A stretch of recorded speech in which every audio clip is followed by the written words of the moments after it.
The Anonimalle Chronicle, 1307 to 1334.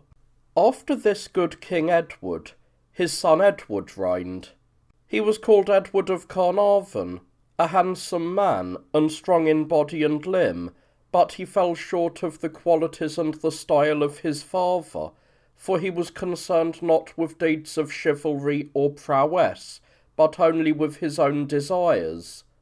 This King Edward was so fickle in purpose and feelings that what he granted one day for the common profit of the land, he would want to retract on another. Also, he was a man bent on vengeance, for soon after he began to reign, great discord and conflict arose between himself and a certain Sir Walter Langton, who was Bishop of Chester, and had been treasurer of the king, his father, because the said bishop had accused him, while he was Prince of Wales, of various evil deeds and wrongdoings, for which the good king, his father, had reproved and rightly and reasonably punished him. This king loved with all his heart certain people whose company his father had frequently forbidden him, among them a certain Sir Piers Gaveston, who had been exiled by the good king his father, and by the good peers of the land, but his exile scarcely lasted any time, for soon after, in the same year that he was crowned, he had the said Piers recalled against his father's prohibition, and without the consent of his baronage, and gave him the earldom of Cornwall, and made him an earl.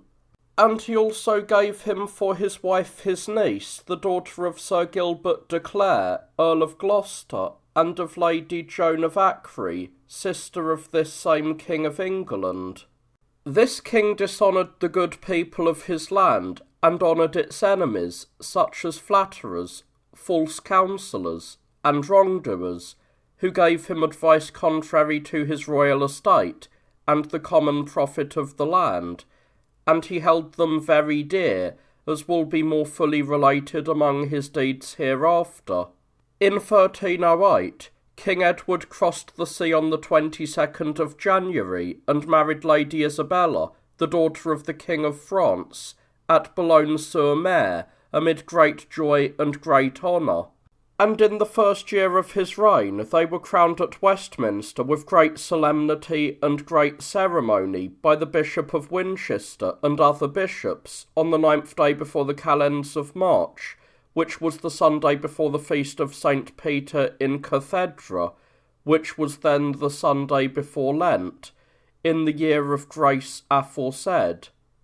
At this time Robert, the Archbishop of Canterbury, was ill, so he was not able to be present at the coronation. In this same year, the Knights Templar were destroyed and eliminated. In the same year, the king and said Sir Piers and Earl Warren made their way to Scotland after the feast of Michaelmas, and stayed there all the following winter. In 1308, the baronage of the land wished to put right and make good several of the failures, misdeeds, and wrongs which had been committed by the king and his evil counsellors, of whom the people were greatly complaining. They all assembled at London, and there they set forth their injuries to the king, and begged him that they might be allowed to make such ordinances relating to the same failures, misdeeds, and wrongs, as should be to the honour of God and the Holy Church, and to the honour of the king, and to the profit of himself and his kingdom. And the king granted these requests freely, and with a good will,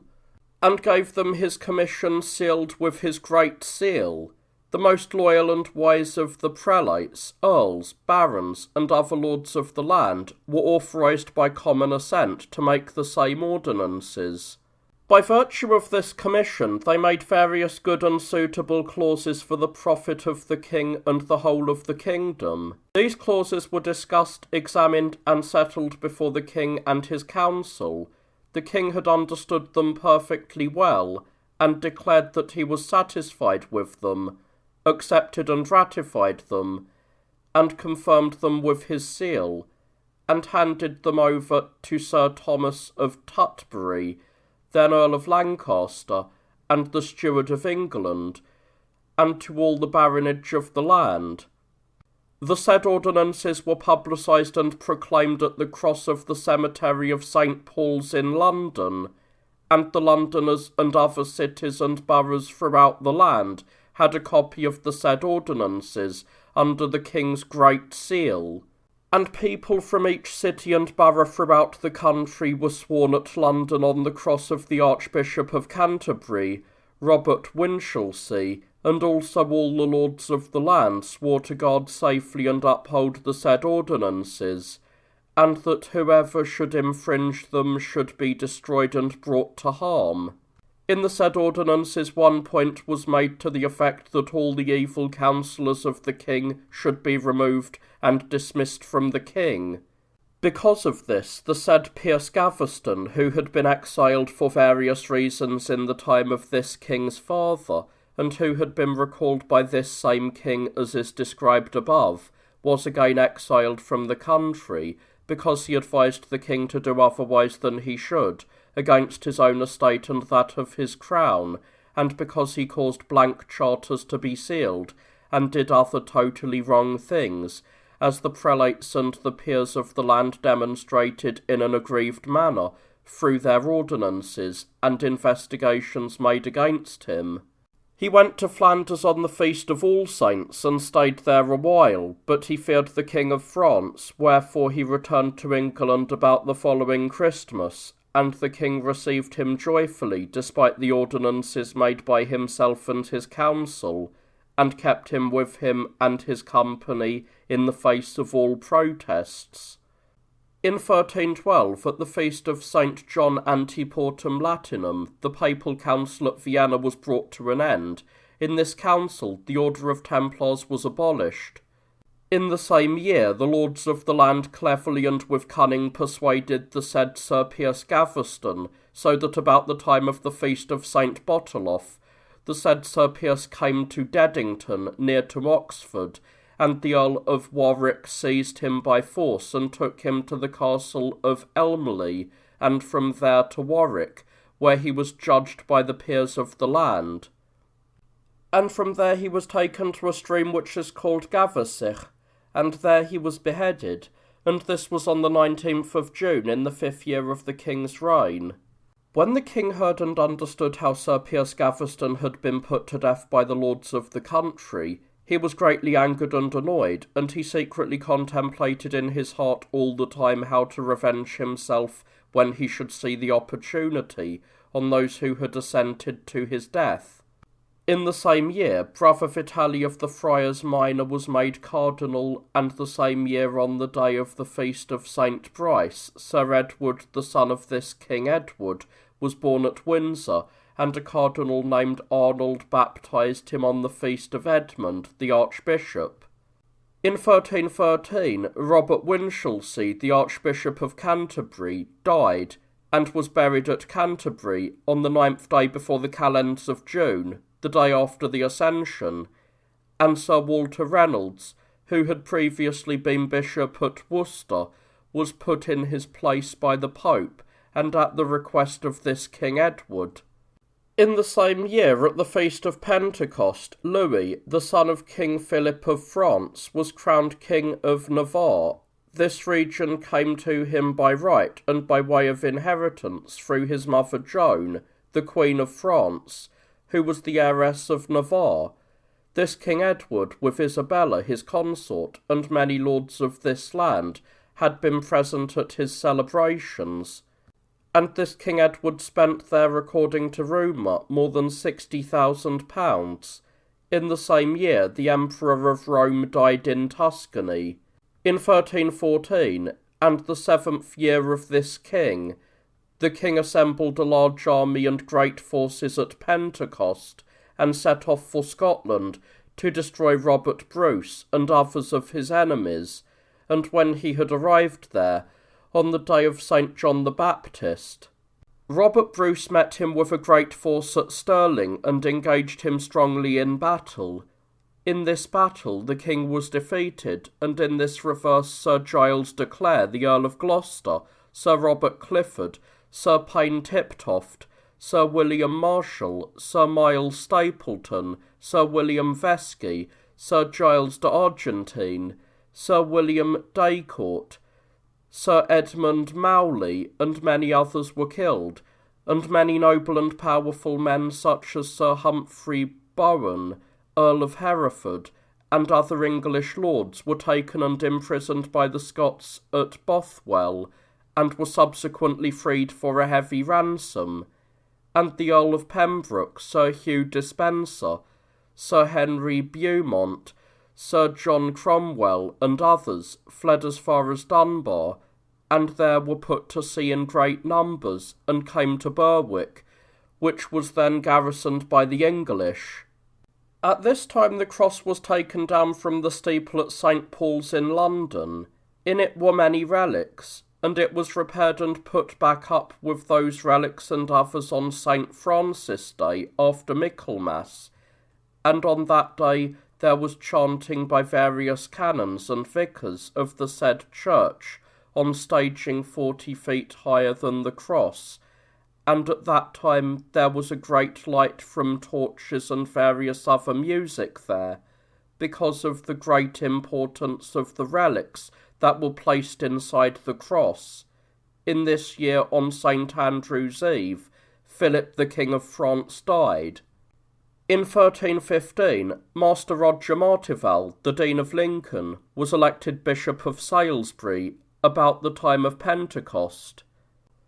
In the same year there were great floods in England, so that the walls of the Grey Friars at York collapsed because of the waters about the feast of St. Margaret.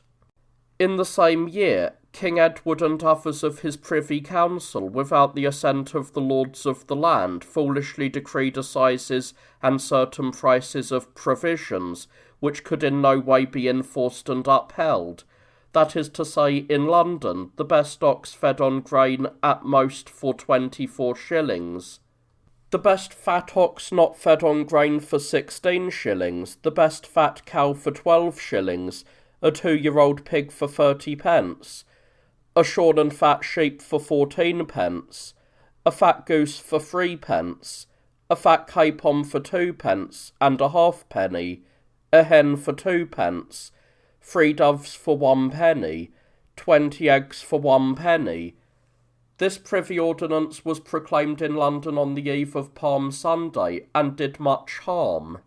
For within a short time afterwards people could hardly find any such things. Because of it, many of the butchers and poulterers of London were imprisoned and impoverished, and the common people experienced a great shortage of such commodities, and complained a great deal. In response to this, it was again decreed by order of the king and his weak council, who by such regulations had so misled the people, that they should buy and sell as cheaply as they could, for this regulation was never made by the ordinances, nor by the wise men of the land, but by the king and in his privy council, to mislead the common people, as is mentioned above. Soon after this time the crops failed throughout the whole of England, and this was because of the heavy rain which fell continually from Pentecost through to the next Easter following. On account of this there was great loss of life among the people, and the high price of wheat lasted continuously for 3 years, so that in one season of this price inflation, a quarter of wheat badly cleansed and meanly weighed was sold for 40 shillings, and 2 small onions in Cheapside for 1 penny. In 1316, Louis, the King of France, the son of the aforesaid Philip, died before the feast of Pentecost. In the same year, Sir John Hotham was elected Bishop of Ely, Sir John Sandale was made Bishop of Winchester, and Sir William Melton was elected Archbishop of York. This Sir William returned from the papal court about the feast of All Saints. In 1317, 2 cardinals, namely Sir Glaucoline and Sir Lucas de Fraiche, travelled towards Durham for the consecration of Sir Louis de Beaumont in the bishopric of Durham, and on their journey Sir Gilbert Middleton and other evildoers met them and robbed them and plundered them. The said Sir Gilbert was captured and taken to London, and there about the feast of the purification of Our Lady. He was drawn, hanged, beheaded, and quartered. The same year on St. Valentine's Day, Queen Margaret died, and lies buried in the Greyfriars at London. And the same year Lady Alice, the daughter of the Earl of Lincoln and the wife of Sir Thomas, the Earl of Lancaster, left the control of her lord, and Sir John, the Earl of Warren, took her into his protection. The same year, soon afterwards, it so happened that the king held Parliament at York, and there the peers of the land, by their common assent, chose Sir Hugh Despenser the son, chief chamberlain of the king, to stay with him in the office of chamberlain at the king's pleasure. This Sir Hugh was full of evil and wrongdoings, and he was also greedy and covetous while he was in office. He was also proud and haughty, more inclined to wrongdoing than any other man, so that no one was able to approach the king without the consent of the said Sir Hugh, and even then, only through making large gifts. And if anyone wished to speak with the king, he would not dare to do this in any way except only in the said Sir Hugh's presence. This Sir Hugh appropriated to himself royal power, so that the king was not willing to do anything contrary to his wishes.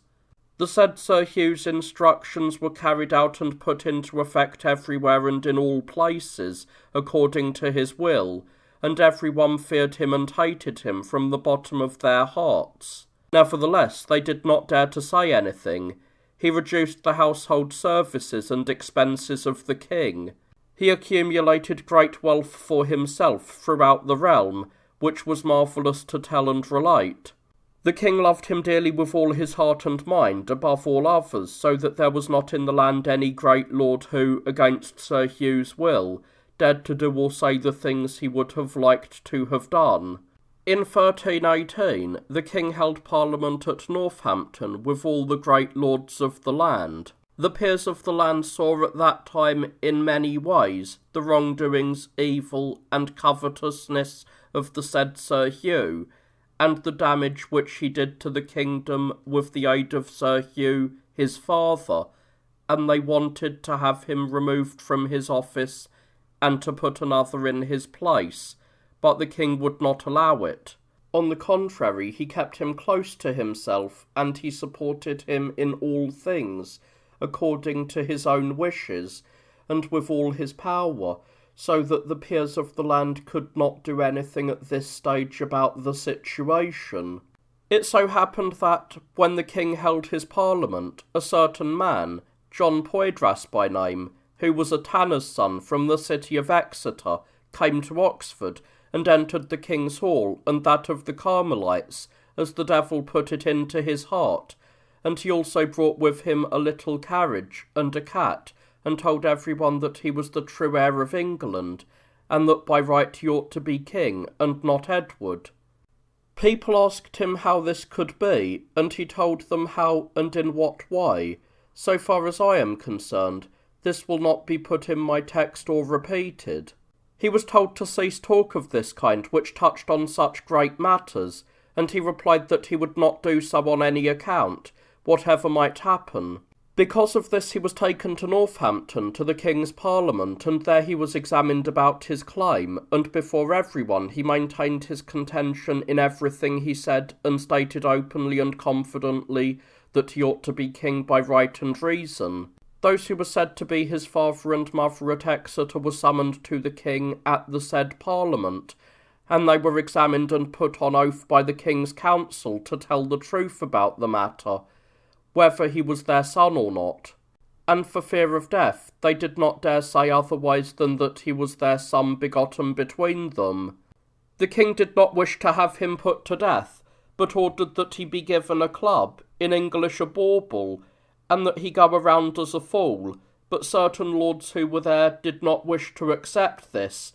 but wanted him to be put to death, with the result that he was drawn and hanged at Northampton on the eve of St. James, concerning which there was much talk one way and another. In 1319, about the feast of Mary Magdalene, Sir Thomas the Earl of Lancaster and other lords of the land assembled a great army and a great force to go to Scotland, to destroy Robert Bruce, at the Pope's order, for the devastation by which he had infringed the truce which the aforesaid Pope had established between the King of England and him. The result was that they advanced with their army by sea and by land towards Scotland. When the king and all the lords of the land had arrived at Newcastle upon Tyne, they held a council there, and planned and discussed among themselves how they could conquer the town of Berwick, which was then well provisioned with men and supplies. So they planned among themselves that the king himself and all the lords of the land should first besiege the said town of Berwick and gain control of it by force, before proceeding further into the country, and this was because the king and the lords wished to have a good refuge within the said town, in case danger should come upon them in the land of Scotland. And they immediately ordered their purveyors, with a great number of men-at-arms, to go ahead to the said town, and quickly erect their tents and lodgings, and then to make good provision for foodstuffs and other necessities, which were essential for them to make war, and so they did. Soon after, the king and all the lords of the land left the said town of Newcastle, increased in strength, with their force well arrayed, until they came to the said town of Berwick, with trumpets blowing, and spent the night in great joy and pleasure and music, in contempt of their Scottish enemies, who were inside the said town. But the Scots shouted out at our people, foully and hideously, and climbed on to the walls of the town, and defended it honourably against the English. And let it be known that on the day of the Assumption of Our Lady, which was the 18th day before the calends of September, the king and the lords of the land and their followers launched a great attack on the said town, but could accomplish nothing. The king had the siege engines sent up from Northampton and Bamborough, and had them drawn up against the walls of the said town of Berwick, and caused much injury to those who were inside the town, and those who were on the seaward side had moored their ships to the walls of the said town, and they delivered a much more vigorous assault than they had previously done. And the Scots fought most bitterly with the king's fleet on the seaward side. The English defended themselves so honourably against their Scottish enemies, that these had neither the resources nor stamina to hold their ground, and the English were at this time on the point of having conquered the town easily without making a further attack, if certain of the lords of the land had not been there. At this time, while the siege of Berwick was proceeding, there came to England in the vicinity of Carlisle Thomas Randolph, the Earl of Moray, and James Douglas, with 20,000 well-armed Scots. And during the day they occupied and stayed in woods and marshes far from the towns, so that the people of the area should have no knowledge of them, and at night they rode with their army until they reached Boroughbridge and Myton-on-Swale, which was only 12 leagues from York. They wished to go on to the city of York, and to take the city by force, but soon news reached Sir William Melton, the Archbishop of the city, and Sir John Hotham, who was then the King's Chancellor, and immediately they assembled all the forces that they could gather and raise for themselves. And a certain Nicholas Fleming, who was then mayor of the said city, a noble and valiant man, went with many others from the city in strength with all their force towards Myton, to oppose the malice of the Scottish enemies. And when they had come to Myton, with the support of the local people, they formed up to give battle to their Scottish enemies, but the Scots, who were well marshalled and well equipped for war, had great scorn for the English, and now began to sound their trumpets, and without further delay began to fight the English, and soon the English were killed and defeated. Many were drowned in the river Swale, over which there was sorrow, and the said Nicholas Fleming was there cut down and dismembered. The Archbishop, Sir William Melton, and Sir John Hotham, the Chancellor, fled as best they could to the city of York and closed the gates and remained there. But Sir William Ayamine, a noble and valiant clerk, was captured there and taken to Scotland, imprisoned, and was subsequently freed for a heavy ransom. When King Edward had heard and understood how the Scots had thus destroyed the people of his land as described above, he abandoned the siege and went to London, grief-stricken. The same year died on All Saints' Day the Bishop of Winchester, Sir John Sandale, and on the feast of the Epiphany next following, Sir John Dalderby, Bishop of Lincoln, died, and after him, on the second feast day of St. Agnes, Master Anthony Beck, Chancellor of Lincoln, was elected. But he was not accepted by the Archbishop of Canterbury, and because of this he went off to the court of Rome and remained with the Pope. In 1320, the Pope gave the bishopric of Lincoln to Sir Henry Burghurst, and he was enthroned the following Christmas. In 1321, Sir Walter Langton, Bishop of Chester, died, and Sir Roger Northborough was put in his place at the request of this King Edward. In the same year, Philip, the King of France, died and was buried at St. Denis, but his heart was buried at the Franciscan Friary of Paris, where his first son was buried, and after this King Philip, Charles his brother was made King of France. In 1321, on the 1st of August, the King held Parliament at Westminster,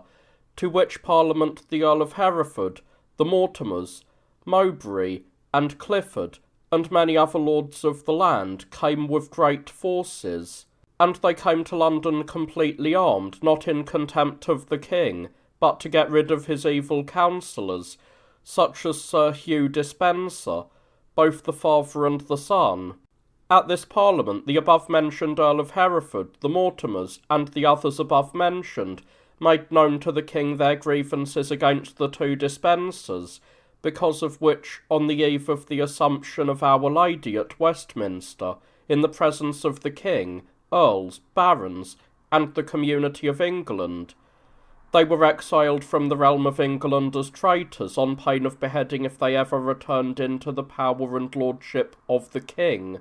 Then Sir Hugh Despenser the father quickly took himself overseas and cursed his son, because thanks to his son's evil behaviour, he had incurred this misadventure. The King kept Despenser the son in the realm, at sea, with the help of the Cinque Ports, so that this Hugh Despenser the son, with the force gathered by him, robbed at sea dromonds which were coming to England with a great many goods, and other ships, to the great dishonour of the King and all the King's people. This piracy did great harm to the realm. There was great talk of it throughout the whole realm, and the Pope excommunicated all those who committed this piracy, or who were party to it. At this time the King's heart was bursting with desire for vengeance on the party which was opposing him. Although he had granted them charters of peace for all manner of felonies, robberies, arsons, and raids, and all other matters of offence which they had committed in his realm or in his lordship, against the lands and castles of the said two Sir Hughs, but all these charters were worthless, for he himself, through other evil advice which he took, went against the same charters which he had granted, so that the accord and peace between the King and his barons were entirely undermined and ignored. Soon after, at Michaelmas, the King assembled a great force to besiege Leeds Castle, which belonged to Sir Bartholomew Badlemere, who was a great lord and the King's steward, but he was considered as a man of evil intent. At this time the Earl of Hereford, the Mortimers, Mowbray, and other lords of the realm came with their forces to Kingston on the River Thames, intending to have gone on further to Leeds to raise the siege if they could, but the good Earl of Lancaster told them by his letters that they should not do this,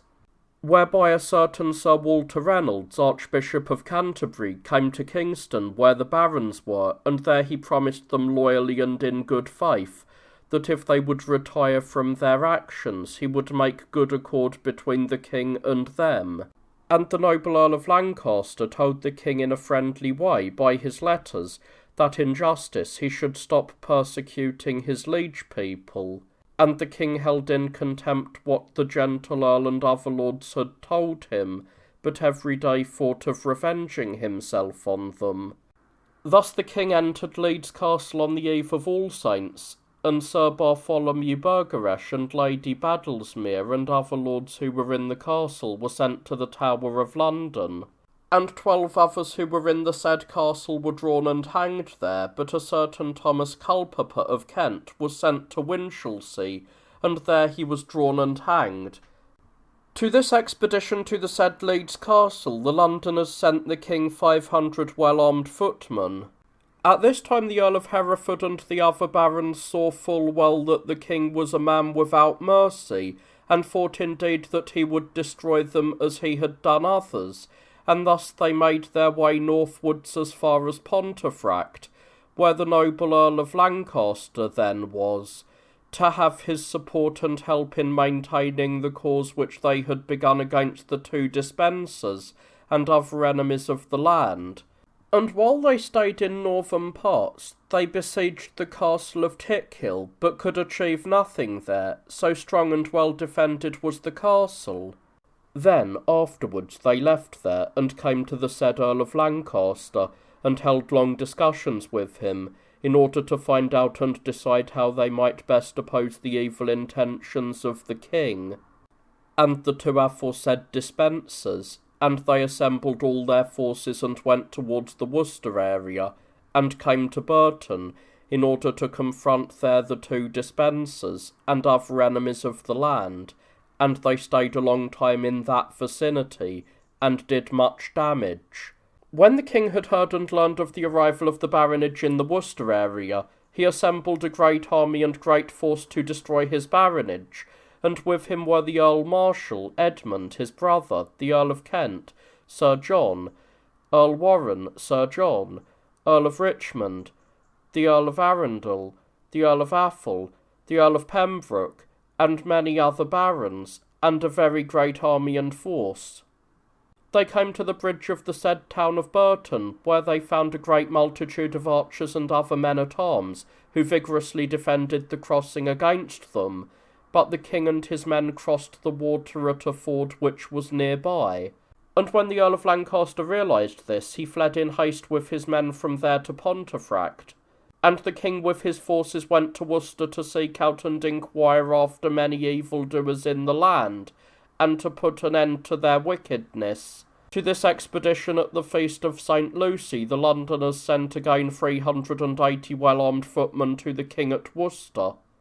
At this time Sir Hugh Despenser the father, who had been exiled, returned to England with what force he could attract to himself, to strengthen his side in advice and in deed. Then it so happened at the feast of the conversion of St. Paul, by the conspiracy of messengers, his brother and others, who came back and forth between the king and the 2 Mortimers like false brokers, and did so much by their cunning and conspiring, that the Mortimers came to the king as in peace, and to treat of accord between the 2 parties.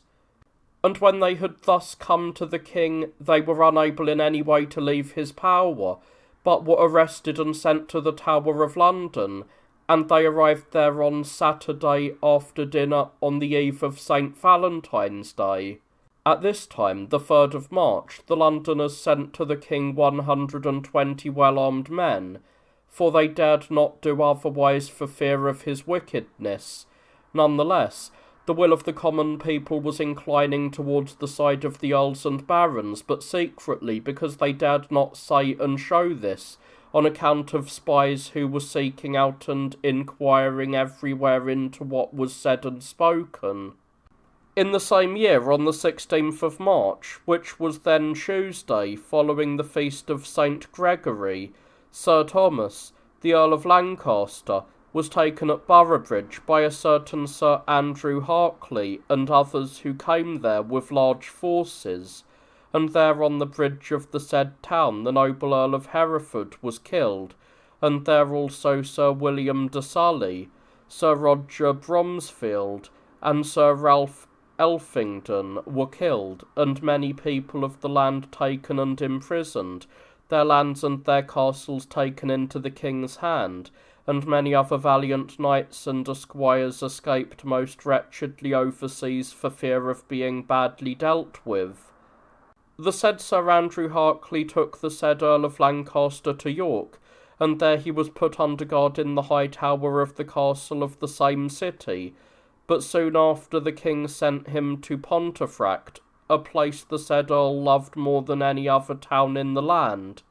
And there the king had entered the said Earl's castle, and Sir Hugh being with him, met the Earl, and contemptuously insulted him to his face, with malicious and arrogant words. This Sir Hugh, Sir Edmund, the Earl of Arundel, and Sir Robert Mablethorpe were appointed his judges by the king, and there by record of the king, which now was taken for law, they condemned him to be beheaded on the 20th of March, that is St. Cuthbert's Day, in a place which the said Earl liked greatly to frequent for pleasure, and this was in retaliation for the beheading of Sir Piers Gaveston, named above, whom the king greatly loved. Alas, what grief there was! For on the same day that the noble Earl was thus beheaded for the great faithfulness he had shown in upholding right and the royal estate of the king for the common profit of all the realm, 6 great lords, barons, were drawn and hanged with him at Pontefract, that is, Sir William Fitzwilliam, Sir Warren de Lisley, Henry Bradbourne, Sir Thomas Mordaunt, Sir William Cheney, Sir William Touchet, and a certain John Page, valet of the said Earl, and they were buried at the Dominican Friary of Pontefract. And the body of the noble Earl of Lancaster was handed over by the king's order to the monks of the same town where his body lies buried in their church, close to the high altar. And soon after, on the 4th day before the calends of April, our Lord Jesus Christ did many miracles for love of him. The king had inquiries made throughout the region as to where those whom he held to be his enemies were, though they were in justice his friends, but he would not listen. And for that he had them drawn and hanged wherever they were best known, and held their lordship. Sir Bartholomew Badlesmere, who was the king's steward and formerly a man of ill behaviour, but who held with the peers of the land because of his oath, was drawn and hanged and beheaded at Canterbury. And then the headless body was again hanged near his nephew Sir Bartholomew Ashburnham. On the Wednesday before Easter, a certain Sir Henry Tyes was drawn and hanged at London. On the Saturday before Palm Sunday, a certain Sir Francis Aldenham was drawn and hanged at Windsor. On Wednesday after Palm Sunday, Sir John Mowbray, the noble youth, Sir Roger Clifford, and Sir Jocelyn Daville were drawn and hanged at York, and hung there a long time in iron chains.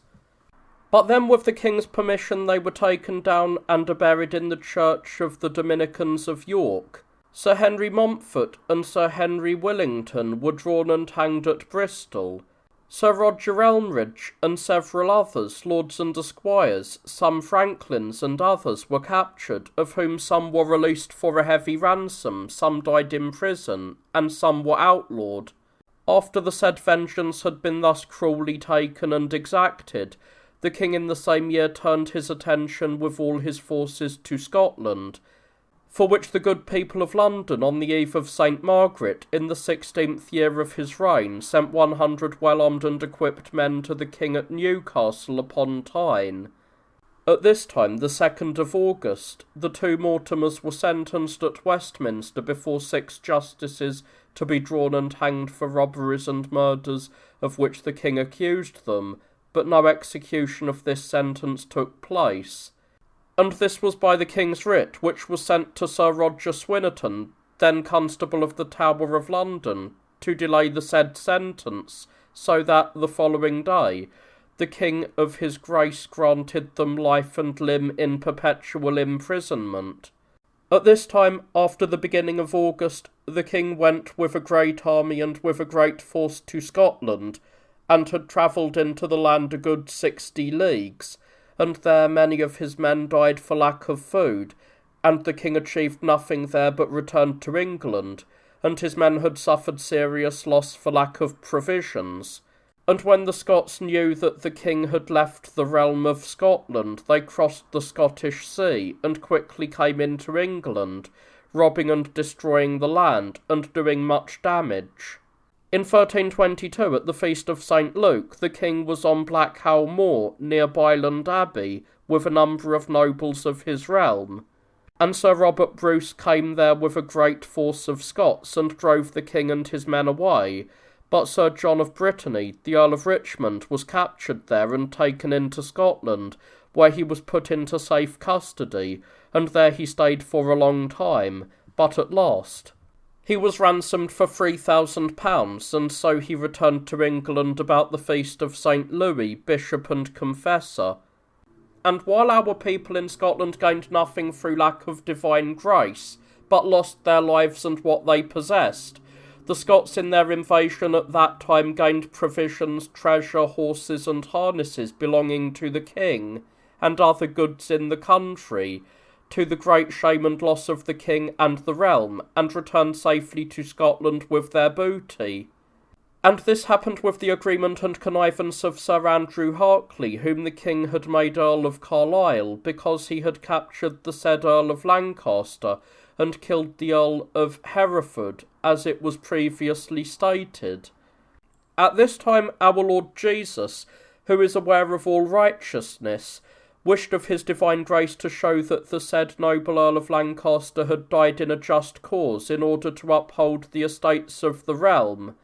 and so that the people should the better have faith and believe. He worked a number of miracles for the love of him, which are genuine and found to be by good investigations. And in another way, people could well understand that the said noble Earl had died in a just cause, for those who assented to his death never came to a good end, as will be described below, including Sir Andrew Harclay, previously mentioned, because he had entered into plots and conspiracies with the Scots to bring them to England to destroy the North Country. For this the said Sir Andrew was arrested as a traitor by order of the King at Carlisle Castle by Sir Anthony Lucy, and there he was drawn and hanged and beheaded, his bowels burned and quartered, and his head sent to London on Sunday, the day after St. Gregory's Day. The bad end of the others who were there with the said contrarians will be told to you in due course. In 1323 the King came to Westminster in Easter week, and the King was not willing to speak with the Mayor of London, nor with the good people of the city, nor to receive their gift, except on behalf of the Commune.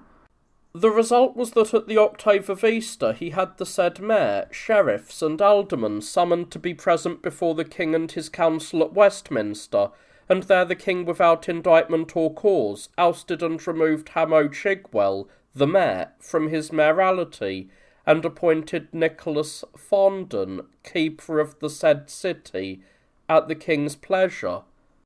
And the aldermen, the said Hamo Chigwell, Hamo Godachep, Edmund Lampion, and Roger Palmer, followed the King's court in great fear to await upon his pleasure and hear what he wished to say to them,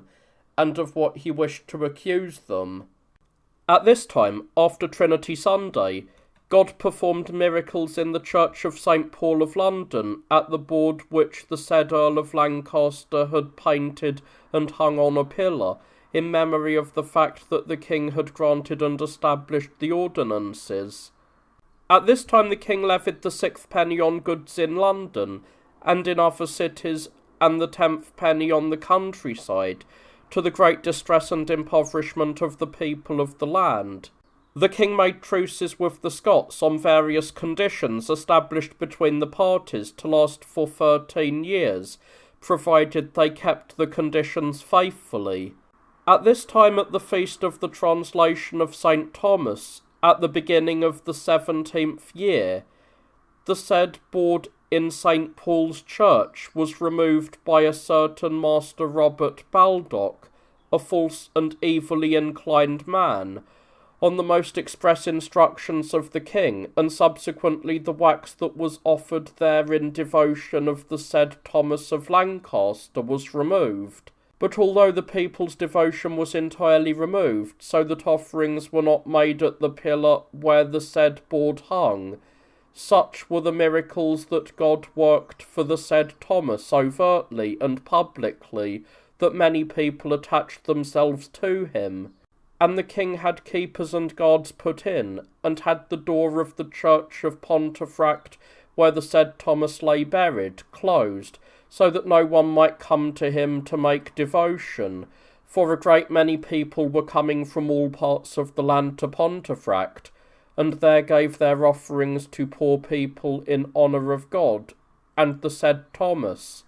Next, it so happened in the same year, that Sir Roger Mortimer, Lord of Wigmore, escaped from the Tower of London at night on the feast of St. Peter ad Vicula. There were various accounts of how he escaped, for some people said that he escaped by means of a cunningly concocted drink, which was given the same evening to the guards of the tower and to others, thanks to which they were soundly put to sleep. Some said that he escaped by an ingeniously made rope ladder, which was shown the next day to several people in the tower. Still others said that he walked through the door of the said tower, and when he escaped he fled to Porchester, and there he speedily put to sea, and went abroad into the lordship of the Count of Hainault. And according to what is then said, letters had come from the said king that the said Sir Roger was to be drawn and hanged within 4 days, if he had remained in the Tower. Subsequently, at this time, the 4 citizens of London, who had followed the king's court in great fear of being destroyed, as has been stated above, returned to London with a handsome company of people the day before the exaltation of the Holy Cross. At this time, at the feast of St. Martin, the citizens of London and the people of other towns had been charged by a clerk named Thomas Newbegin,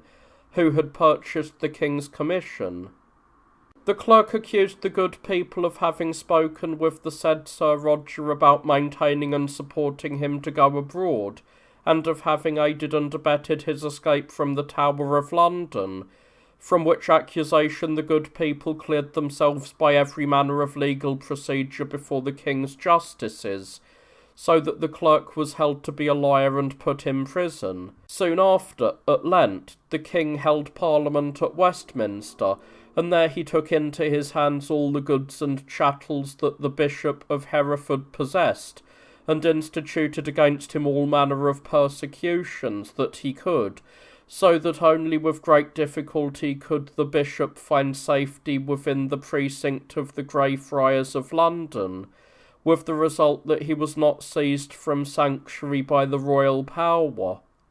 And the pretext on which the king accused him was that he had harboured the 2 Mortimers and advised them to maintain their opposition to him. But the clergy assisted the bishop then in his dispute. Similarly, the king severely persecuted Sir William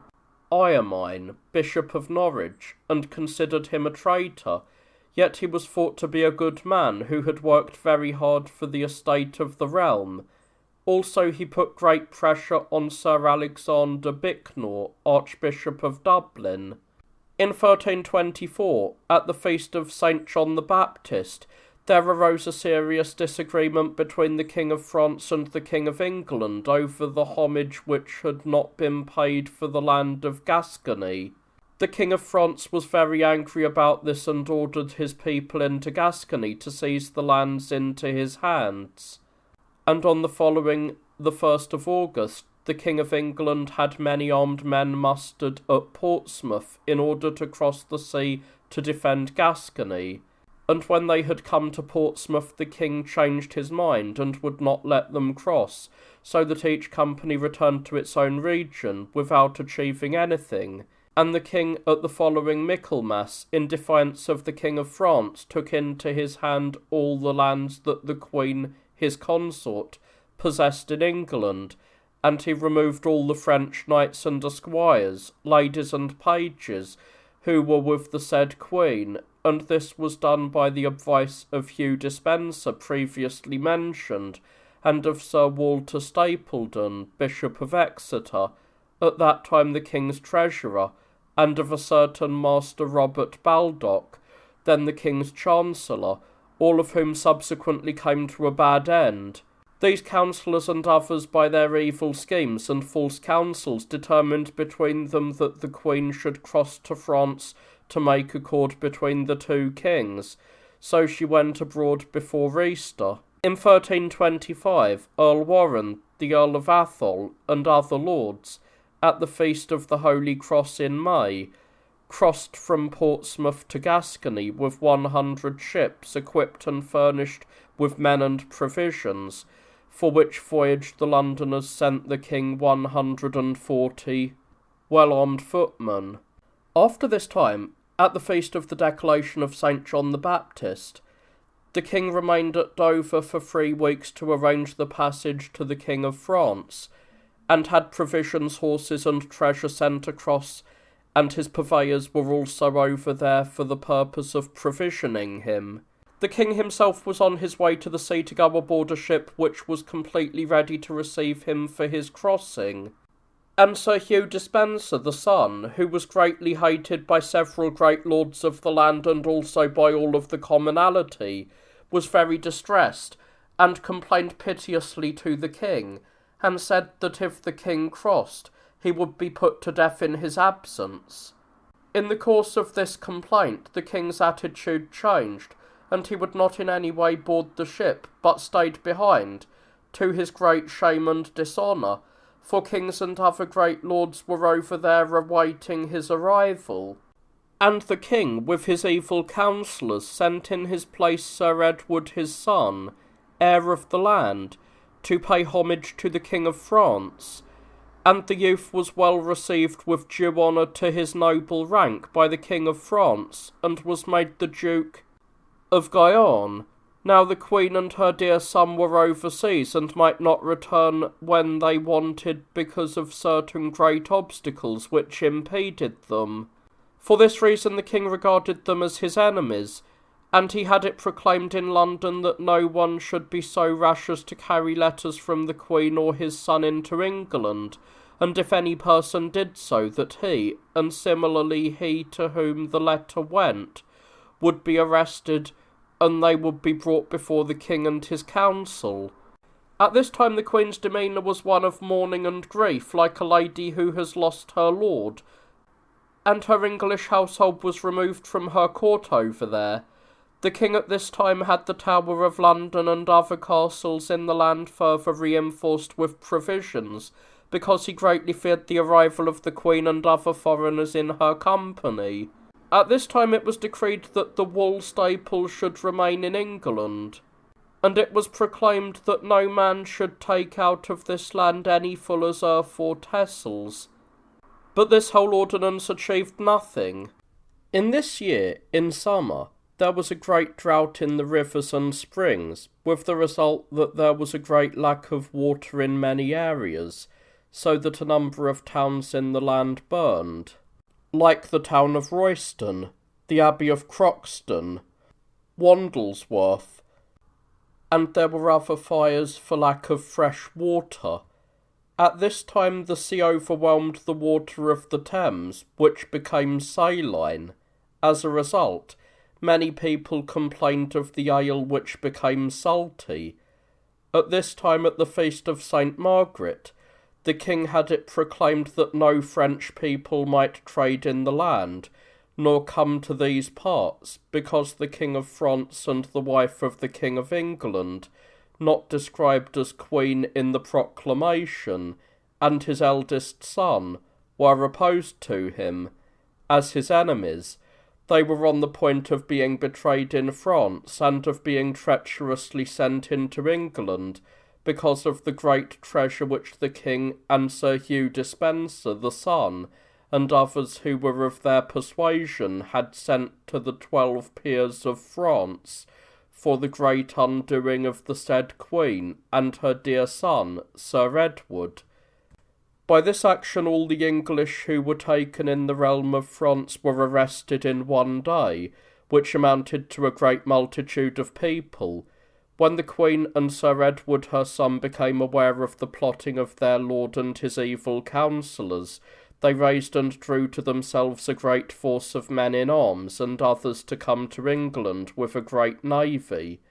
In response to this, great reinforcement was made, and close watch was kept on land and at sea, so that at the feast of the Decollation of St. John, the Londoners sent to the king at Porchester 100 well-armed men.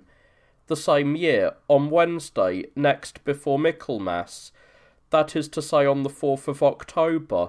which then was a Monday,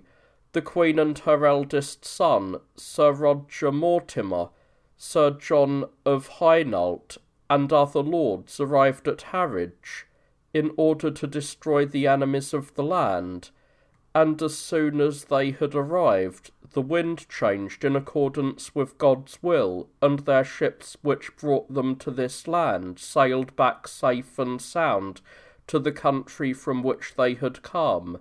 And when the Queen and her eldest son had thus arrived,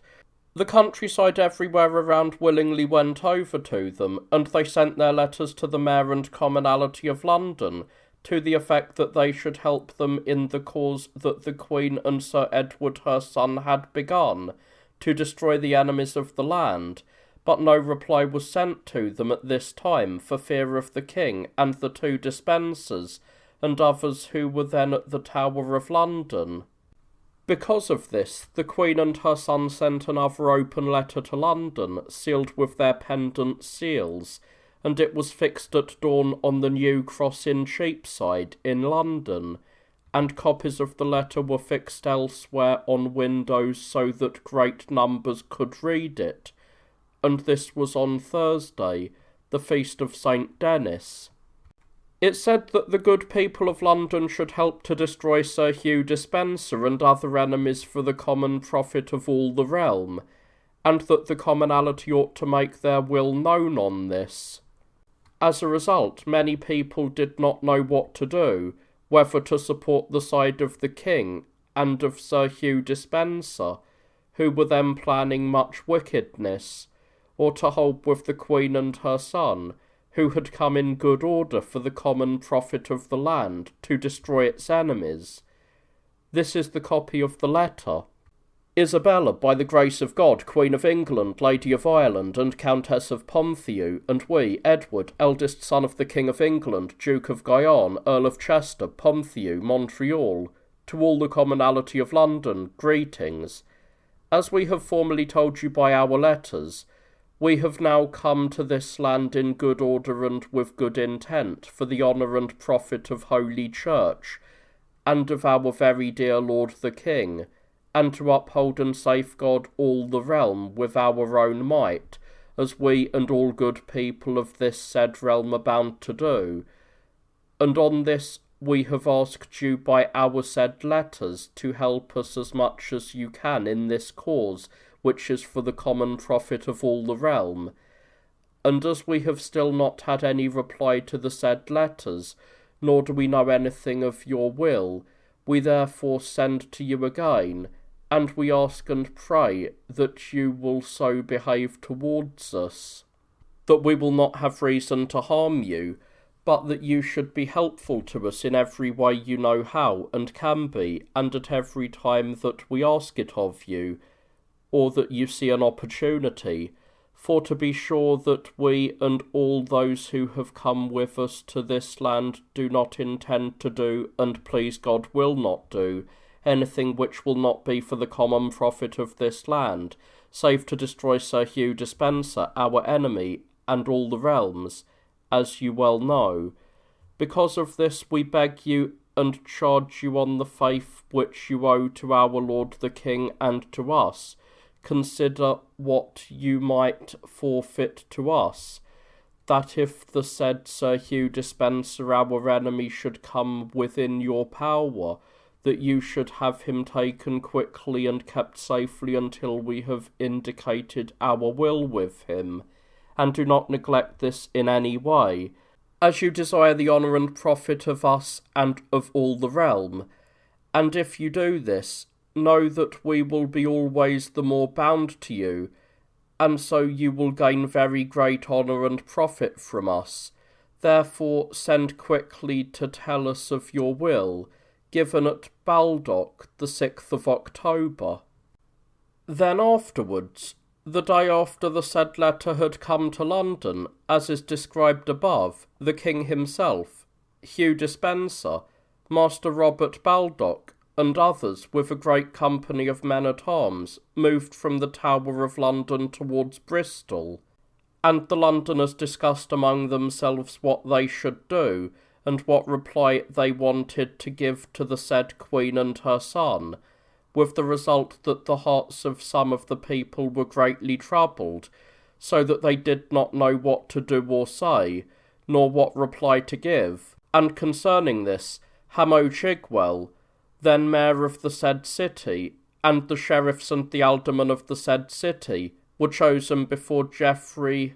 Lescrope, Sir Walter of Norwich, and Sir Hervey Staunton, and others of the King's Privy Council at the Blackfriars of London, on Wednesday next before the feast of St. Luke,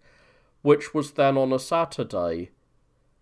There was much talk about this matter among a number of the commonalty as to why this Privy Council was there, and they thought that this was for evil doing and in deceit of the city. Accordingly, some persons of the commonalty assembled together and met with the mayor and argued strongly that he should not hold such a privy council outside the Guildhall.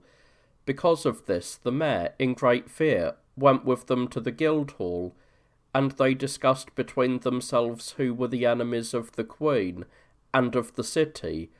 and it was demonstrated that Sir Walter Stapleton, Bishop of Exeter, who had put her on a wage of 20 shillings a day, was one of the Queen's enemies. Soon after it was proclaimed in Cheapside that the King's enemies should quickly leave town, and since John the Marshal was a spy of the said Sir Hugh Despenser and other persons, the said John the Marshal, being considered such an enemy, was seized not long after at his lodgings at about midday on the same Wednesday, and led into Cheapside, stripped, confessed, and beheaded. Some at the same hour went to the lodgings of the said Bishop of Exeter outside Temple Bar to plunder the said lodgings. The said bishop, who had come from Enfield, had heard in Holborn that such people were at his aforesaid lodgings, and he thought he would have safe refuge in London, and rode swiftly through Newgate and behind the butchery as far as the church of St. Paul's. When he was near the entrance of the north door, he was met and seized from all sides, and quickly unhorsed, led to Cheapside, stripped, and beheaded, and 2 of his esquires, one called William Atterwell, and the other John Paddington, were beheaded on the same day. Now the city of London rose with the Queen and Sir Edward her son, and made bishops, abbots, priors, earls, barons, and other lords of the land swear to them to live and die with them in the cause which had now begun.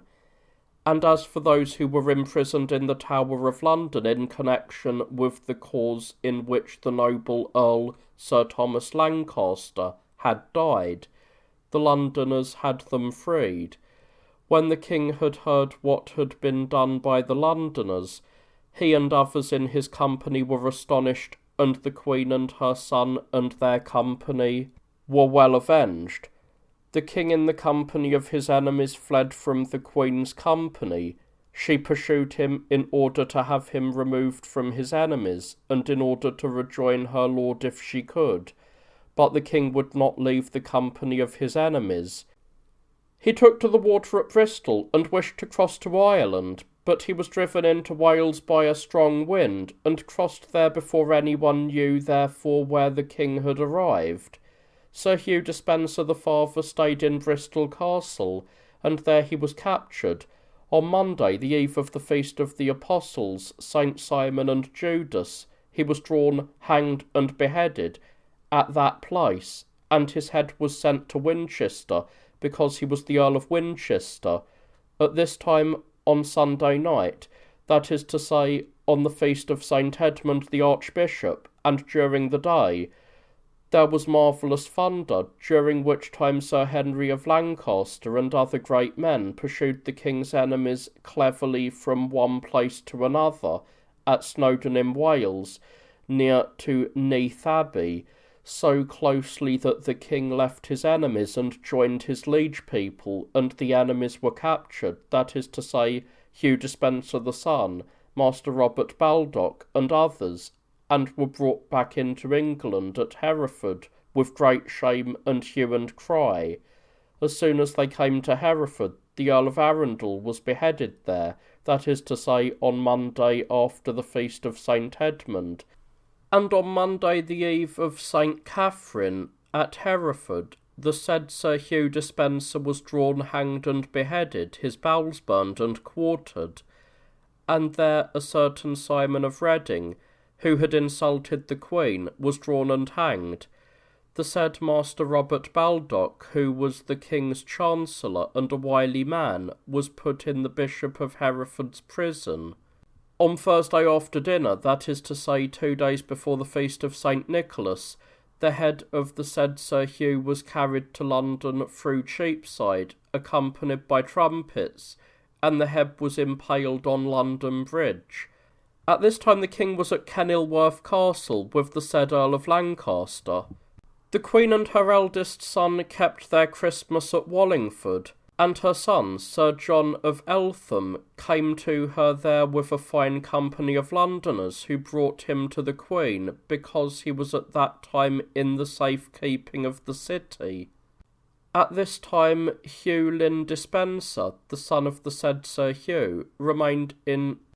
Caerphilly Castle. In this period no writ of the king was sent into the land save by the Queen and by Sir Edward her eldest son.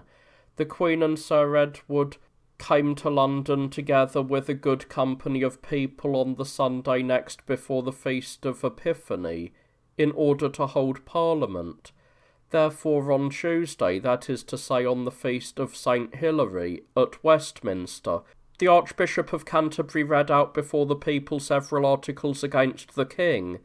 Because of this the people agreed and cried out that he should no longer reign, but that his son the Duke of Guyenne should be king. Therefore certain bishops, abbots, priors, earls, barons, knights, and burghers were sent to the king at the said Kenilworth Castle to give back to him their homage, and to find out whether he would assent to the coronation of his son. He agreed, for he could not do otherwise, and their homage was returned to him in these words by Sir William Trussell, who was made their proctor at that time. I, William Trussell, proctor of the prelates, earls, barons, and other people named in my procury, having by this full and sufficient power, render and give back to you the said Edward the homage and fealties made to you, Edward, King of England, before this time by the persons named in my said procury, in the name of all and each of them, for certain causes contained in my procury, and release and make quit the persons aforesaid in the best way the law and custom allows. And I make a solemn affirmation in their name that they do not wish henceforth to be in your fealty, nor your allegiance, nor to admit themselves as holding anything from you as king, but rather they have you now as a private person, with no manner of royal dignity. And while the lords with their proctor were there to speak with the king, it was proclaimed in Cheapside that all those who owed suit or service to the king should be at the coronation of the new king on Sunday, the eve of Candlemas. And they all came at the king's command, and crowned Sir Edward his eldest son at Westminster with great joy and with great honour. He was only 14 years old on the previous feast of St. Brice, when this Edward had been crowned on Sunday, the eve of Candlemas, as was aforesaid. He held Parliament at Westminster, in which Parliament the King granted to the citizens of London all the franchises which had been formerly lost, and other new franchises. It was granted that those who were taken within the franchise for larceny and felony should be judged before the mayor in the Guildhall of London, and for this reason, on the 8th day, 3 were sentenced to death and to hang. This was on the Friday next after the feast of St. John Antiportum Latinum. At this time the king, father to the new king, was removed from Kenilworth to Berkeley Castle, because there was great rumour throughout the land that some plots had been made by certain individuals to have him taken by force from the said Kenilworth Castle, and that brother Thomas Dunhaved, a Dominican and a good clerk, had agreed to the plots of some friars of the order, on account of which he and the others were imprisoned at York. It so happened that soon afterwards the king became ill there and died on the day of St. Matthew the Apostle before Michaelmas, and was buried at Gloucester on the eve of St. Thomas, after he had reigned 19 years, 3 months, and 2 weeks, on whose soul may God have mercy. Amen. At this time there was great discord between the Pope John and Sir Louis, Duke of Bavaria, who had been elected Emperor of Rome, against whom the Pope more than once sent a strong and powerful army in order to destroy him, but Sir Louis drove them back from the empire, and took all the cities and towns which belonged to the said empire in Lombardy, and occupied them by force, and also he took all Pope John's treasures. This Pope John greatly harassed the Franciscan order. In the year of grace 1327, the ultramontane clergy and the people of Rome, together with the Duke of Bavaria, whom they had made emperor, as was said above, proclaimed at Rome the aforesaid Pope John to be a heretic, and that he should be justly removed from his dignity. And because of that they made a Franciscan, Peter of Corvera, Pope in Rome, and named him Nicholas V. Consequently, the Pope John pursued certain members of the said order, from whom brothers Michael of Cesena, Minister General of the same order, and William of Ockham of England, a great clerk, went into Bavaria to judge the dispute. These the Pope sought to have condemned, and because of that they fled to the Emperor. Now the King Edward, the 3rd since the conquest, reigned well and nobly in the year of grace aforesaid, and granted and confirmed franchise to the citizens of London, such as no king before his time had ever granted. At this time at Pentecost following, the king prepared to proceed against his Scottish enemies with all the force which he could muster, and with a handsome company of Hainaulters, for which campaign the Londoners sent to the king 160 well-armed horsemen on the 1st of August. At this time at York the Hainaulters killed many of the English at night. Then the Scots entered the park of Stanhope in England, and the king with his forces came there and stayed a good 15 days, and because of the jealousy that the lords felt towards the Hainaulters, and because of the deception and the conspiracy of certain of the lords of the land, the Scots escaped from the said park, where they could have been captured, utterly defeated, and killed, and went away into their own country, to the great shame, injury, and contempt of all England. That the Scots escaped so lightly from England's might, and according to rumour, Sir James Douglas of Scotland had at that time passed through the English army near to the king's pavilion, intending to snatch him away into the power of Scotland.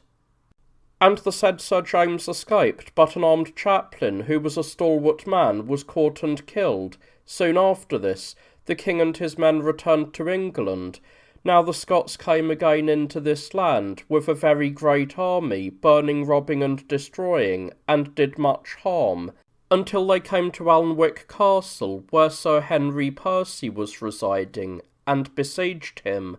But they were driven away by force from the said castle, and went from there and besieged Warkworth Castle, where the Scots lost a great number of their men.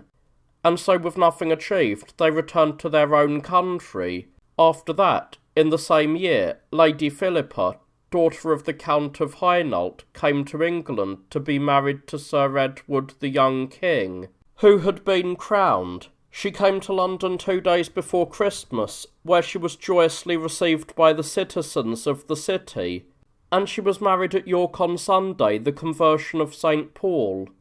In 1328 the king held Parliament at York, to which Parliament messengers came from Scotland to treat of peace, and afterwards the king sent his messengers into Scotland for the same reason, so that, through negotiations on both sides, peace was declared and publicised between the two realms, and it was declared that David, the son of Sir Robert Bruce, would marry Lady Jane of the Tower, sister of the said King of England. At this time, on the Sunday before the feast of St. Margaret, which was thrown on a Wednesday, David, the son of Robert Bruce, who was described as the young King of Scotland, married Lady Jane of the Tower, daughter of the King, Edward of Carnarvon. The result was that through these nuptials the realm of Scotland, with all its rights and franchises and customs, and the letter called Ragman, with the seals of homage done to the noble King Edward, grandfather of the present king, and to his heirs, were returned to the said Sir David, son and heir of the said Sir Robert Bruce. And thus the Scots were fully released forever from the lordship and from any sort of service due by right to the King of England and to his heirs. At this time the Queen, mother of the new king, and Sir Roger Mortimer usurped royal power and the treasure of the realm, and they held the king under their subjection to such an extent that Sir Henry, the Earl of Lancaster, who by common assent of the realm at the king's coronation was made his chief guardian, could not come near to him to advise him or protect him. For this reason the Earl, taking his own counsel and that of some lords of the realm, and with the advice of Master Simon Meopham, who was then Archbishop of Canterbury, and other bishops, called upon the Queen's side to put right the failure, so that the king might live as king of his own, without making extortionate prizes which impoverished his people. For this reason Parliament was summoned at Salisbury, but no Parliament was held, because the parties nearly came to blows on Salisbury Plain. But this was prevented on the advice of certain lords, and Parliament was summoned for Candlemas. In 1329, at the feast of St. Hilary, the king on one side, through the counsel of his mother and of Mortimer, and the said Sir Henry, Earl of Lancaster, on the other side, collected and assembled a great army and great forces each against the other in the regions of Leicester and Bedford, but through Archbishop Simon and certain other bishops and a number of lords of the land, a form of agreement was made. The king's side humbled themselves to the Queen, agreeing to answer in Parliament and to make amends for the offences committed between them, on account of this dispute begun and now ended, and in order to prevent the country being delivered into greater danger, so that the king would be held as lord. Because of this dispute, some Londoners had come into the company of the said Sir Henry Lancaster, as if to oppose the king, except that the cause of the Earl was just, that is to say, that the king should live of his own to maintain his land, if he was not at war in other lands, Soon after this, some justices were sent by the king to the Guildhall of London to aid the mayor and sheriffs and aldermen without prejudice to the franchise, and to do justice to malefactors and to punish fools. At this time, that is to say February, the feast of St. Austin, the king with a small company of men crossed the sea to the King of France to do his homage for the land of Gascony. In the same year, on Sunday next before the feast of St. Peter in Cathedra, which then was on a Thursday, Lady Philippa, the Queen of England, was crowned at Westminster with great joy and great honour, and in the first week of Lent the king held his parliament at Winchester, and there Sir Edmund of Woodstock, Earl of Kent, was brought to trial on Tuesday, the day after St. Gregory. This earl was son of the late king and uncle of this king, and so, because out of pity no one wanted to behead him, he stood outside the door of Winchester Castle from the hour of prime, when he was sentenced, until vespers, when a menial retainer of the king, Marshalsea, was ordered to behead him, that is to say, on the eve of St. Cuthbert, and on the same day as the said Earl of Kent was tried and beheaded. As mentioned above, the Earl of Lincoln and other lords were brought to trial. They were permitted to give sureties for their appearance in court, and for this reason the Lord of Wake, a noble and loyal knight, and several other nobles of the realm crossed the sea, and stayed there because of the danger which might befall them from their enemies. In 1330, Lord Edward, son of this King Edward, was born at Woodstock on the 17th day before the calends of July, which was the Friday before the feast of St. Botolph, which was then on a Sunday. At this time, on the quinzaine of Michaelmas, the king held parliament at Nottingham, and heard and clearly perceived many ways in which he had had foolish counsel, and that he and his realm were on the point of being lost by treachery, and his people destroyed. For this reason he took this affair greatly to heart, and on the Friday night, the day after St. Luke, he had certain men secretly arrested within Nottingham Castle, and put them into custody, and sent 3 men to the Tower of London on Saturday, the eve of the Apostles Saints Simon and Judas, that is to say, Sir Roger Mortimer, Sir Geoffrey Mortimer his son, and Sir Simon Bereford. This Sir Roger had usurped royal power and great treasure, and had fought to overthrow the king, and the said Sir Geoffrey through madness even called himself king. At this time the king sent for the lords who were in exile from this land through fear that they had of the schemes of the evil men who were near the king and his council, in case they should be severely dealt with for their actions, as the said Earl of Kent had been, by the deceitful conspiracy of the evil men. The king ordered that those who had gone away should return to their lands in peace, and be in Parliament to put right the misgovernment of the land, and to counteract the poison of the false conspirators, which was then at its most potent. On Monday, the day after St. Catherine, the king held his Parliament at Westminster. On the Thursday after, that is to say on the eve of St. Andrew, the said Sir Roger Mortimer, Earl of March, was drawn and hanged at London, and his body hanged by order of the king for 2 days and 2 nights. And then the body was handed over by the king's grace to the Franciscans of London on Saturday evening, and it was buried there on the Sunday following. In this Parliament, by common council of the realm, the king took into his hands all the lands which Lady Isabella his mother had, and £3,000 of silver were granted to her, to have each year from the king in order to maintain and keep up her household, to be paid quarterly for all her life. And the said Sir Simon Bereford was drawn and hanged at the Parliament at London on the feast of St. Lucy. In 1331, on Thursday, in Easter week, the king crossed the sea with a small company to the King of France to pay his homage for the land of Gascony, and there he was honourably received by all the lords of the land. And when he had paid his homage, he came back swiftly within the following fortnight. and proclaimed a grand tournament at Dartford. And after this time on Monday, that is to say the third day after the feast of St. Matthew,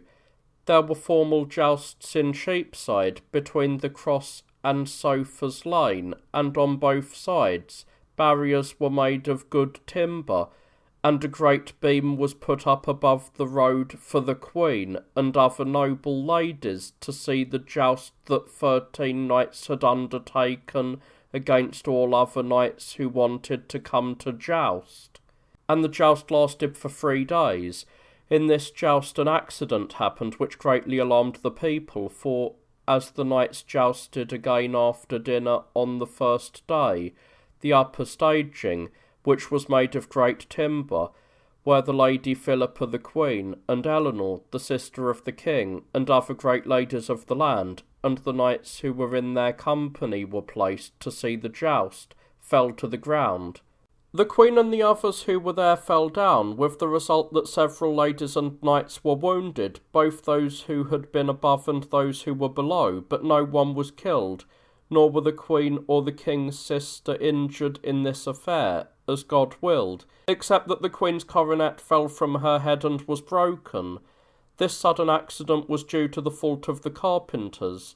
The King of his free will and gracious mercy, and through the prayers of the Lady the Queen, pardoned the fault, and had peace and love proclaimed everywhere, and proclaimed also that no one should be in any way scared or afraid. As the King ordered the Queen, who was in the house of a citizen of the city, Nicholas Fondon, in Wood Street, to mount her palfrey quickly, and to ride up and down the lines with a good countenance to reassure the people. The staging which fell so suddenly was repaired at night, and was made strong enough so that the next day the games were continued in a noble manner. In 1332, on the 1st of August, Sir Edward Balliol, Sir Henry Beaumont, the Earl of Athol, the Earl of Angus, Sir Fulk Fitzwarren, Richard Talbot, the Baron of Stafford, and Sir Thomas Ugthred, with a great army, and with a great force of Englishmen, came by sea into Scotland to claim back the lands which were theirs by right,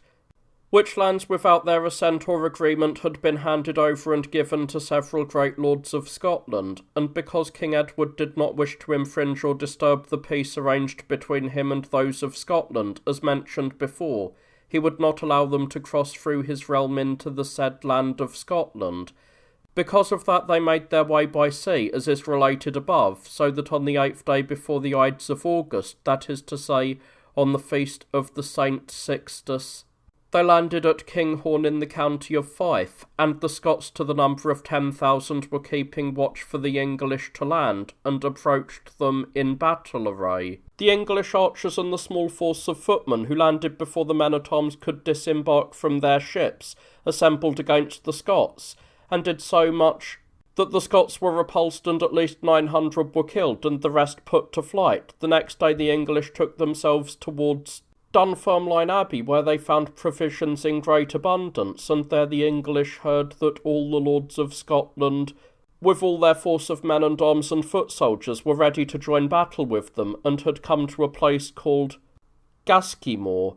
and this was also on the eve of St. Lawrence, and some of our people were greatly dejected by the small number of their force, for they had in all manner of men only 2,500, and the Scots were estimated at 40,000. Our forces remained all day on a river watching their enemies, and when night had fallen the English crossed the river very quietly by a ford known to Sir Alexander Mowbray. They laboured so much during the night that they had ascended the entire mountain where the Scots were positioned on the left, and took over the great moor, and when it was daylight, the two armies saw each other, and the Scots marvelled at the manner in which the English had thus taken over the moor. Now they cried to arms, and the sides came together with spirit, except for 40 German men-at-arms who had come to the aid of the English, and with the help of God the English did so much that the great multitude of Scots was defeated and killed and put to flight. There died in the battle, without a word of a lie, of the Scottish army, Sir Donald of Mar, the Earl of Menteith, the Scottish Earl of Athol, the Earl of Moray, Sir Robert Bruce, the Earl of Carrick, Sir Neil Bruce, Sir Alexander Bruce, 12 baronets, 160 knights, 2,000 men-at-arms, and 13,300 footmen. And among the English there died in the battle Sir John Burden, Sir Raymond de la Bech, and a good 33 noblemen, but no archer nor any footman. And in the night, at the crossing of the river, Sir Roger Swynnerton the younger was drowned.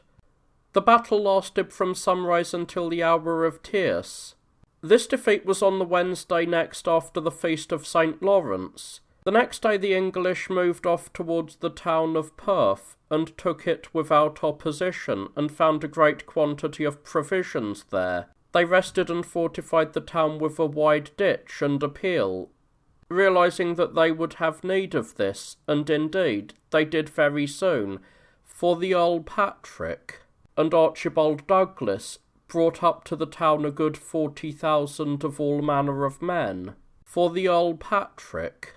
And they sent to Berwick for John Crabble, and told him to come by sea quickly and without delay with all the navy and with all the men whom he could assemble, and to enter the River Tay, and rapidly to burn the ships of the English, and come to the town of Perth to maintain the siege on the water side. On this command the said John had 10 Flemish ships made ready, and put in them all the stores which he needed for war, and the best to be found in Berwick and the countryside. And he came suddenly on the unarmed English ships, and in the leading position he found the Beaumont barge, and captured it, and killed all the people who were in it, and he thought to have similar mastery over the others, but he failed, for the little army of the English who were in the ships bore themselves so well that the Scots were defeated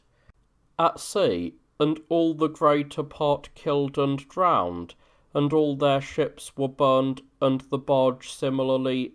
and all the English ships and all their men were saved by the virtue of God, except those who were first killed in the Beaumont barge.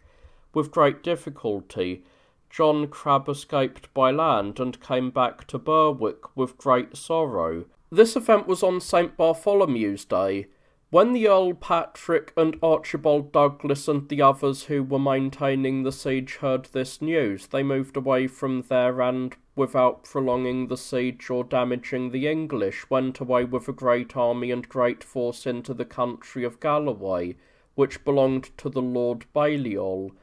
and put it to fire and flame, and drove the people from the country, and took and carried off everything they could find. But when Sir Edward heard the news, he quickly crossed the Scottish Sea to meet and give battle to them, but before they crossed they crowned the said Sir Edward Balliol King of Scotland at Scone. Afterwards, when the Scots learned of the coming of the English, who came against them honourably arrayed to give battle, they fled, and dared not wait. Then the said Sir Edward Balliol, with the men he had with him, went to Roxburgh and stayed there a while. The Earl Patrick and Archibald Douglas and other Scottish lords who were still alive sent to ask Sir Edward Balliol, who then had been made King of Scotland through the English, might, as previously mentioned, that he should grant them truces until Candlemas, and that the king might hold a full parliament in good peace, in order to make accord and to unite them together into one people. The King of Scotland, who did not suspect treason, granted them this, and sent away his forces, and the evil men of Scotland, to the number of 10,000, came well armed the day after St. Martin, and began to kill all whom they could catch of the king's side, who were unarmed, and the king himself with great difficulty fled, or otherwise he would have been betrayed. But Sir Thomas Ughtred, who was a noble and valiant knight, with only 10 men-at-arms, fought vigorously against their Scottish enemies, and drove them back from the bridge, and a great part of them were killed and drowned, and the rest fled. and soon after aid and help came to Sir Edward Balliol and to his forces, and they quickly followed the fleeing men, and killed whomever they could capture and discover, and Andrew Murray and others were taken there, but John Crabbe escaped with great difficulty, and fled with much sorrow to Berwick, and stayed there.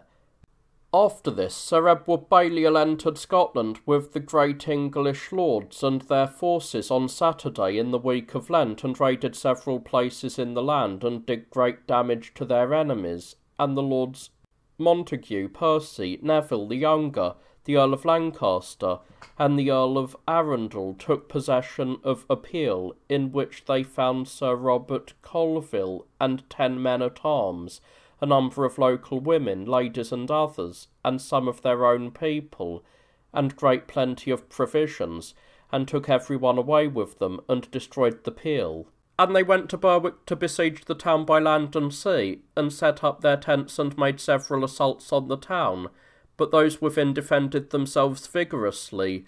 and while the siege lasted, the aforesaid English nobles and many men-at-arms, and with a very large army, crossed into Scotland to meet their enemies,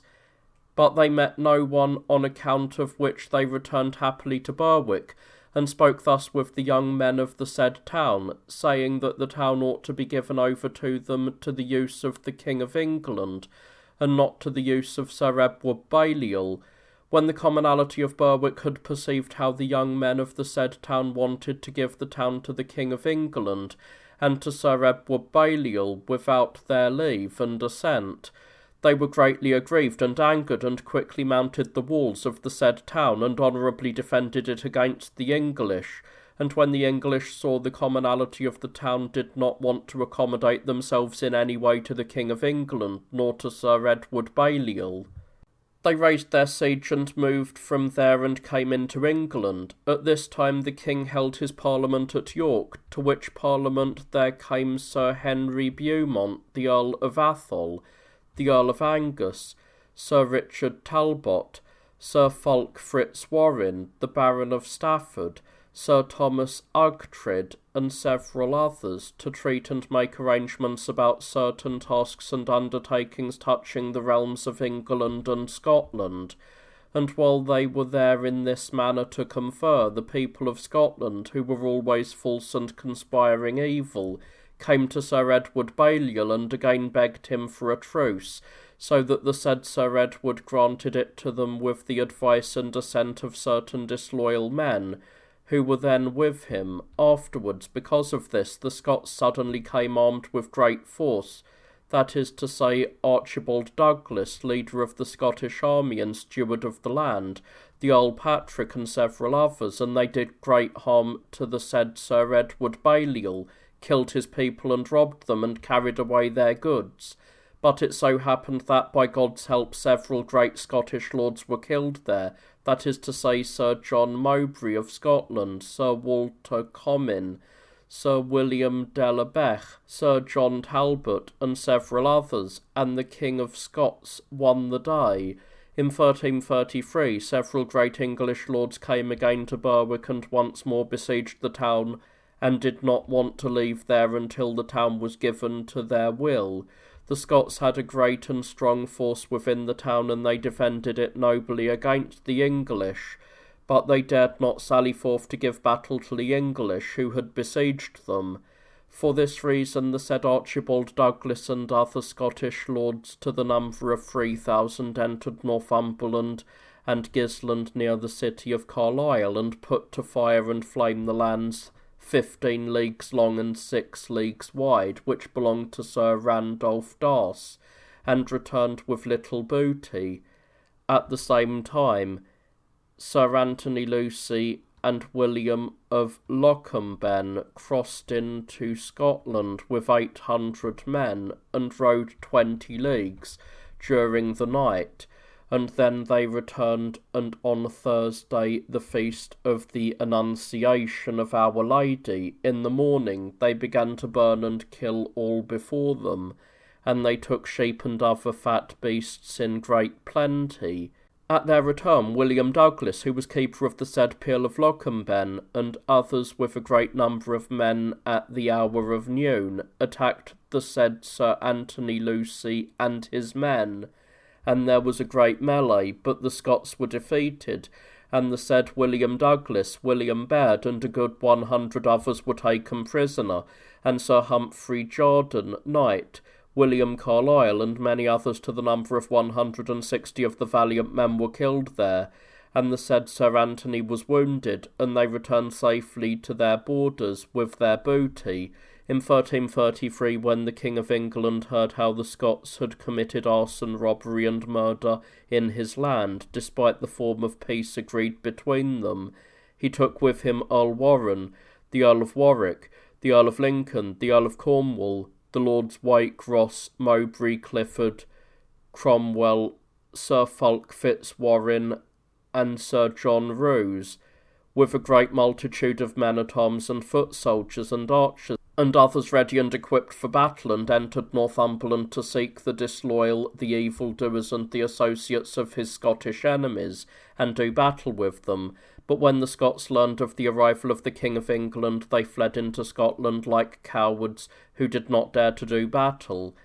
In the same year, on the 17th day before the calends of June, the King crossed the water near Barwick, and entered Scotland, and on the 15th day before the calends of June, those who had been besieging the town of Berwick launched a strong attack against their enemies, but those within defended themselves with all their might. But it so happened in this attack that many evils befell both the English who conducted the siege and those who were inside defending the said town. But when the King and the English had heard of the wickedness of those who were within the town of Berwick, they ordered their men to launch a much greater assault than they had previously done, and they did so by sea and by land, and threw fire into the town and burned a number of churches and houses, and did much harm to their enemies. For this reason the Scots sent to the King of England and begged him for a truce until the 4th of June, promising to give the town to him if help should not come to them immediately from their own people.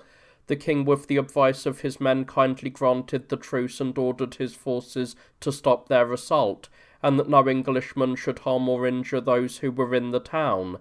Therefore those inside the town had a respite from the assault, and they kept the peace a while. But soon after they broke the said truce like men who were false and full of lies, for before the end of the said truce they armed themselves again to attack the English and to defend the town against them. For this reason King Edward of England again ordered his men to prepare engines and other equipment to make an assault on the said town, and to take it quickly by force. And when the Scots became aware of this, they feared very much that they would lose their town and be beaten and destroyed.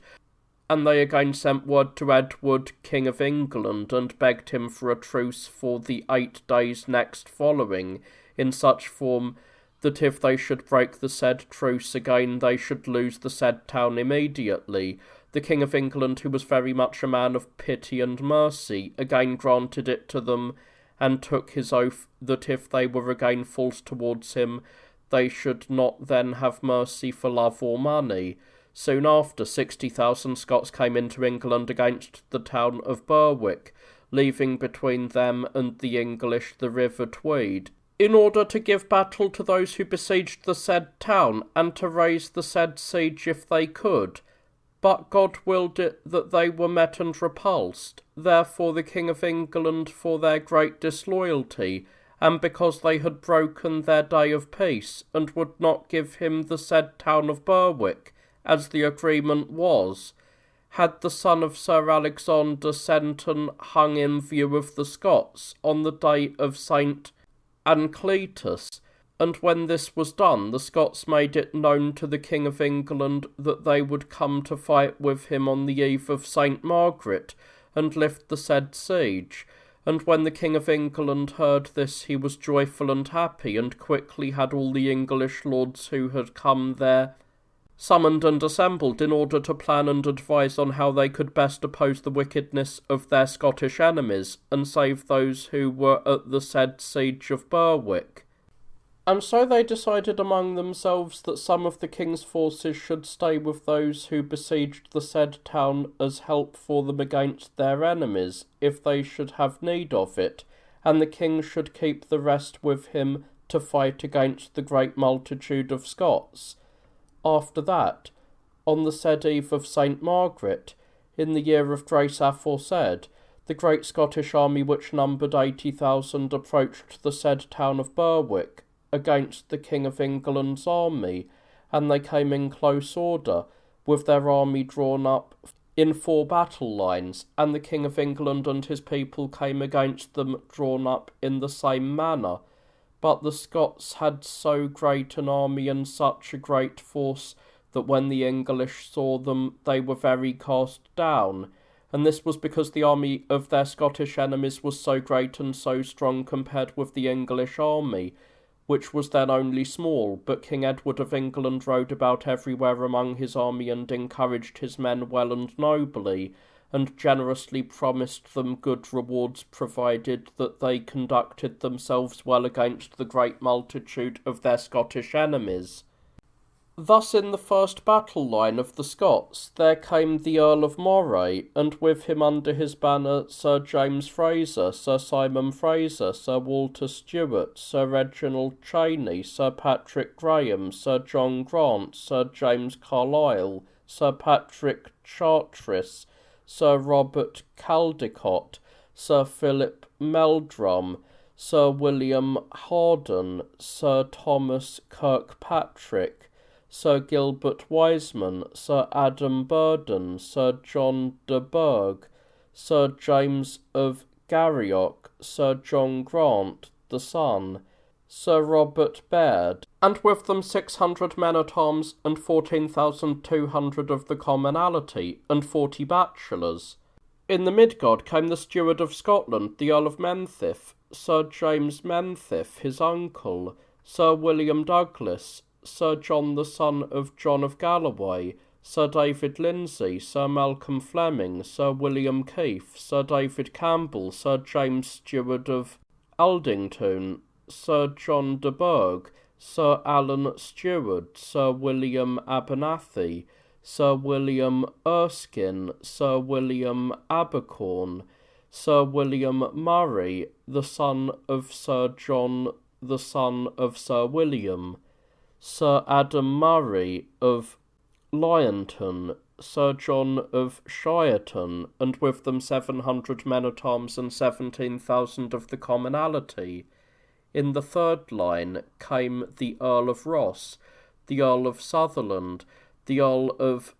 Strathern, Sir Walter Christum, Sir John Cameron, Sir Gilbert Hay, Sir David of Mar, Sir Christian de Ard, Sir John Browning, and with them 900 men-at-arms and 15,000 of the commonalty and 30 bachelors. In the fourth battle line came Sir Archibald Douglas, the Earl of Lennox, Sir Alexander Ross, the Lord of Lorne, the Earl of Fife, Sir John Campbell, who calls himself Earl of Athol, Sir Robert Lauder, the son of Sir William Vikespont, Sir William of Winkerstone, Sir John Laundels, Sir Joyce of Lempitlaw, Sir William Fraser, Sir John Lindsay of Wauchope, Sir Alexander Grey, Sir Thomas Boyce, Sir Roger Mortimer, and with them 900 men-at-arms and 18,000 of the commonalty and 80 bachelors, Sir Patrick Dunbar, keeper of the castle of Berwick, and with him 50 men-at-arms and the commonalty of the town without number. When the Earl of Moray and the other Scottish lords had thus arrayed and drawn up their forces in the manner described above, the king and the English lords marshalled and put their small force into position as seemed best and most possible to them, and the King of England greatly encouraged his men, and especially the archers, who had come to his aid, and promised them good rewards. Then Sir Edward the King of England and his forces advanced boldly in the name of God against their enemies, and the Scots stood quietly and did not wish to fight against the King of England and his forces, and this was because they did not want to move from there until the River Tweed was at full flood tide, because they then well imagined that they might drive the King of England and his men into the River Tweed or into the sea to drown them. But by God's will they were mistaken, for the English with their little band of men vigorously and in good heart engaged their Scottish enemies, and the King of England himself was the first man who engaged the first battle line of the Scots, and the English archers destroyed and injured them so that they were in a short time as if choked and blinded, and soon they were thrown into confusion, and the English nobles attacked the other Scottish squadrons and killed there so many of the force that it was a marvel to see and contemplate. In this battle line from the Scottish region were killed 8 earls, 13 barons, that is to say, the Earls of Ross, Moray, Strathern, Sunderland, Carrick, Lennox, Athol, and Menteith, Sir William Douglas, Sir James Stewart, Sir James de Althill, Sir James Fraser, Sir John de Burgh, Sir Robert Keefe, Sir William Vikespont, Sir William Borden, Sir Adam Borden, Sir John the son of John of Galloway, Sir William Keefe, Sir William Abernathy, and many others, of which the number of men-at-arms who were found killed there was 30,000 and more, quite apart from other valiant people and footmen. When several great lords of Scotland saw how the nobles of their realm were thus destroyed and wounded by the King of England and his people, they took to flight, and some fled away, and drowned in great sorrow, and the King of England and of Scotland courageously pursued those fleeing by land and killed in flight, more than 10,000. In this pursuit Sir John Neville and 12 others of the commonalty of England were killed. When this was done, the King of England returned towards Berwick to take the town, and the Scots who were within, being on the wall to see the battle described above, surrendered the said town of Berwick the next day to the will of the said King of England, and the castle with it.